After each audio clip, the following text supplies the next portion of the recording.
பெரிய இடமே இருக்கு வாழைச்சா பள்ளி வாசல்ல, அது போய் எடுக்கலாம் அவங்க.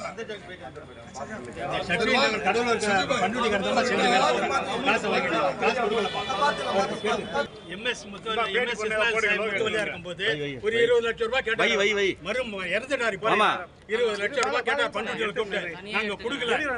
அதுல இருந்து நம்ம மேல டாக்டர் பண்ணிக்க அந்த ஷஃபுல்லா பண்ருட்டிக்கார ஐயா.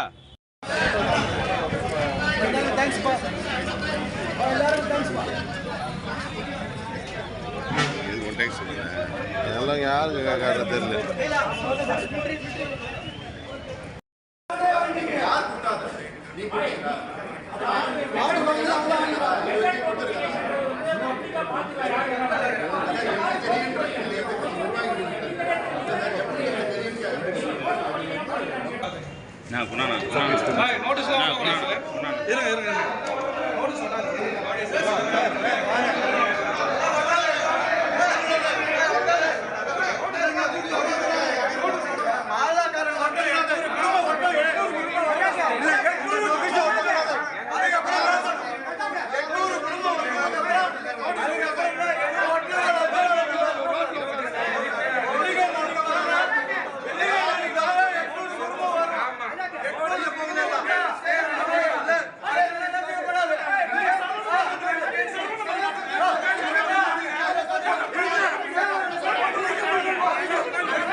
ஏற்கனவே பார்த்தீங்கன்னா காக்கி மண்டிக்காரங்க வந்து ஒருத்தவங்க வந்து இது பள்ளிவாசலுக்காக இடத்த வாங்கி இதை வந்து நடத்திட்டு வந்திருக்காங்க. ஒரு 50 வருஷமாக அவங்க தான் நடத்திட்டு இருந்தாங்க. சரிங்களா? அதுக்கப்புறம் அவங்களால தொழிலில் நஷ்டம் இருந்தாலும் அவங்க சொந்த ஊருக்கே போயிட்டாங்க. போகிறதுனால நெக்ஸ்ட்டு வந்து யார்கிட்ட கொடுத்துட்டு போகணும் அப்படின்ற அப்பாட்ட கொடுத்துட்டு போயிடுறாங்க. எம்எஸ் இஸ்மாயில்ன்றதில் அவர்கிட்ட முத்தவழியாக செஞ்சு அவர்கிட்ட கொடுத்துட்டு போயிடுறாங்க. அப்போ வந்து கூரை பள்ளிவாசல் தான் இருந்துச்சு. அதுக்கப்புறம் என்னென்னா சிறுக மகளா வசூல் பணம் வசூல் பண்ணி இது மாதிரி பெரிய பள்ளிவாசலாக கட்டியிருக்கும். சரிங்களா? இது வரைக்கும் எதுவுமே வக்போர்டு இது பிரச்சனை எதுவுமே கிடையாது. குறுக்கில் வந்து ஒரே ஒரு ஆள் கொடுத்த மனுவை வச்சுக்கிட்டு வக்போர்டு எங்களை எதுவும் தெரியுமா விசாரிக்காமல் அவங்களே ஒரு தன்னிச்சையாக இது பண்ணிக்கிட்டாங்க. இப்போ இது வக்போர்டில் சேர்த்தாச்சு, நீங்கள் வந்து வக்போர்டில் சேர்த்துணும் அப்படின்ற மாதிரி சொல்கிறாங்க. எதுக்கு எங்களுக்கு நோட்டீஸ் இஷ்யூ பண்ணல, எதுவுமே பண்ணல. டேரெக்டாக பார்த்தீங்கன்னா எங்களுக்கு எதுவுமே பண்ணல. ஏதோ கொரியர் அனுப்புவாங்க, அது யாருன்னா ரிசீவ் பண்ணிடுறாங்க, நாங்கள் தான் ரிசீவ் பண்ணுற மாதிரி அவங்க இது பண்ணிகிட்ருக்காங்க. இப்போ வந்து கோர்ட்டில் பார்த்தீங்கன்னா இதை ஸ்டே வாங்கியிருக்கோம். 6 வீக்ஸ் ஸ்டே கொடுத்துருக்காங்க. அது 6 வீக்ஸில் என்ன பண்ணுன்னா கவர்மெண்ட்டுக்கு வந்து மேல்முறையீடு போங்கன்னு சொல்லியிருக்காங்க. அந்த மேல்முறையீடுக்கு நேற்றும் ஒரு அப்ளை பண்ணிங்க 20ஆம் தேதி. அவங்க வந்து ஹியரிங் பார்த்தீங்கன்னா 22ஆம் தேதி கொடுத்துருக்காங்க. சரி, இப்போ அவங்க நோட்டீஸில் பார்த்துக்கிட்டா இப்போ 21 இன்னையிலேருந்து வந்து டேக் ஓவர் பண்ணுறோன்னு சொல்லியிருக்காங்க. இல்லை, அவங்க அது மாதிரி ரெஸ்பான்ஸ் பண்ணலான்னு சொல்லிட்டு நோட்டீஸில் போட்டுருக்காங்க. ஆமாம், அவங்க என்ன சொல்கிறாங்கன்னா இதே மாதிரி தான் சொல்லிட்டு இருக்காங்க, நாங்கள் ரெஸ்பாண்ட் பண்ணுன்ட்டு. அவங்களுக்கு என்னென்ன உள்நோக்கம் என்னன்னு தெரியல. ஒரு சில இது இங்கே இருக்கிறது பார்த்தீங்கன்னா ஒரு 500 குடும்பம் இருக்குது. 500 குடும்பத்தில் பார்த்தீங்கன்னா 500 குடும்பம் வக்போர்டில் சேர்க்கக்கூடாதுன்னு தான் சொல்லிட்டு இருக்கு. ஒரு ஆள் அவர் நம்ம மகளாவே கிடையாது. அவர் சொல்கிறத எடுத்துக்கிட்டு நீங்கள் எதுவும் விசாரணை பண்ணாமல் இந்த பள்ளிவாசல் எத்தனை வாட்டி வந்திருக்காங்க? இது வரைக்கும் வந்ததே இல்லை. அவங்க இன்னி தான் வராங்க, சார்ஜ் எடுக்க தான் வரேன்னு சொல்கிறாங்க. இதுக்கு முன்னாடி வந்ததே கிடையாது. வராமல் இதுக்கு முன்னாடி இதே மாதிரி வந்து இது மாதிரி ஒரு நோட்டீஸ் கொடுத்து இது மாதிரி நீங்கள் வந்து வக்போர்டில் எடுக்க போகிறாங்கன்னு இது வரைக்கும் யாருமே சொன்னதில்லை. இப்போ தான் வந்து சொல்கிறாங்க. சரிங்க, வக்ஃப் போர்டு எடுத்துக்கிட்டா என்ன ப்ராப்ளம் வரும் உங்களுக்கு? இல்லை இது வந்து நாங்கள் சிறுக வந்து மகளாகவாசிங்க வந்து சிறுக பணம் போட்டு அவங்க கஷ்டப்பட்ட வாய்ப்பில் நாங்கள் செஞ்சது இது கவர்மெண்ட்டு வக்ஃப் போர்டு எடுத்துக்கிச்சுன்னா இது எங்களுக்கு வந்து ஒரு இதே இல்லாமல் போயிடும்.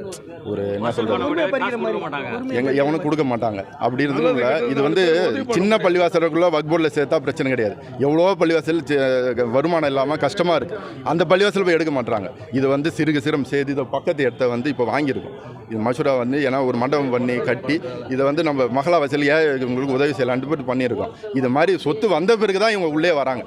இவ்வளோ நாள் வந்து சின்ன பள்ளிவாசல்கள் வந்து எடுத்துக்கிட்டு நடத்துறது தானே, அப்போ எதுவும் பண்ணலை. இப்போ வந்து எல்லாம் சொத்து வந்துடுச்சு, கஷ்டப்பட்டு சேர்த்து வச்சது இது இப்போ வந்து எடுத்துக்கிட்டு இது பண்ணுன்ட்டு பார்க்குறாங்க. தனிநபர் யார் சார் அவர் ஏன் கொடுக்குறாரு? அவர் ஏற்கனவே வந்து இங்கே பள்ளிவாசலில் கடை இருக்குது, அதில் ஒரு கடையில் வாடகை இருந்தார். கடையில் வாடகை இருந்தார். வாடகை இருக்கக்குள்ளே பார்த்தீங்கன்னா இந்த ரோடு பிரிட்ஜு போட்டுருந்தாங்க. அப்போ சென்னை இந்த ரயில்வே பிரிட்ஜு போடக்குள்ளே இந்த வருமானம் இந்த பக்கம் போக்குவரத்து இல்லைன்ட்டு அவர் காலி பண்ணிட்டு போயிட்டார். திருப்பி பிரிட்ஜு சரியாயிட்ட பிறகு திருப்பி வந்தார். வந்து இது மாதிரி எனக்கு கடை வேணும் அப்படின்னு கேட்டார். கடை கேட்டதுக்கு அப்போ இருந்த முத்தவள்ளி என்ன சொல்லியிருக்காரு, ஏன்பா இது வந்து ஃபர்ஸ்ட் கம், இது வந்து பொது சொத்து, நீ திடீர்னு வந்து கேட்டாலும் கொடுக்க முடியாது. உனக்கு அப்புறம் யாரோ அவங்க பேர் எழுதி வச்சுருப்பாங்க, அவங்க முடிஞ்சிடும் அது மாதிரி உன் பேரை எழுதிக்கிறேன், எப்போ அவனை டேட் வருமோ அப்போ நான் கொடுக்குறேன்ப்பான்னு சொல்லியிருந்தார். இது வந்து ஆராதனை பண்ணும் இது பண்ணுன்னு சொல்லி எங்களை கொலை மிரட்டுற மாதிரி அப்பா ரொம்ப மிரட்டிட்டு போனார். நான் இந்த பள்ளிவாசலில் என்ன பண்ணுறேன் பாருங்கள், நிம்மதியாக இருக்க விட மாட்டேன் அப்படி இப்படின்னு சொல்லிட்டு போயிட்டார். சரி நீ போப்பா அப்படின்னு சொல்லி அனுப்பிச்சாச்சு. அவர் பண்ணுற வேலை தான் இது. ஜாகிர் ஹுசைன் தனிப்பட்ட ஒரே ஆள் தான். அதே மாதிரி ஒரு கொரியர் வருதுன்னா நீங்கள் சிம்பிளாக வந்து யார் பெறுநரோ அவர் தான் இப்போ சைன் போட்டு வாங்கணும். பெறுநரில் வந்து அவர் சைன் போட்டு வாங்குறாரு. எப்படி அது ஒத்துக்கிறாங்கன்னு தெரியல. அந்த நோட்டீஸ் அங்கே எப்படி எடுத்துகிட்டு போகிறாங்கன்னு தெரியலையே. ஒரு சர்வ் பண்ணுறது நாங்கள் தான் வாங்கணும், நாங்கள் நிர்வாகி தான் வாங்கணும். ஜாகிர் ஹுசைன் அவர் எப்படி வாங்குறாருன்னு தெரியல. ஆமாம், இங்கே இல்லை, வெளியே அங்கேருந்து போஸ்ட் ஆஃபீஸில் வாங்கிடுறாங்க. எங்கே வாங்குறாங்கன்னு தெரியல. எதுவும் சீல் அதான் கோர்ட்டில் வந்து நிலுவையில் இருக்குது. அது நெக்ஸ்ட்டு வந்து ஹியரிங் பார்த்து 22ஆம் தேதி இருக்குது ஹியரிங். பேர் சார் முசம்மில் முகமது. அவர் தான்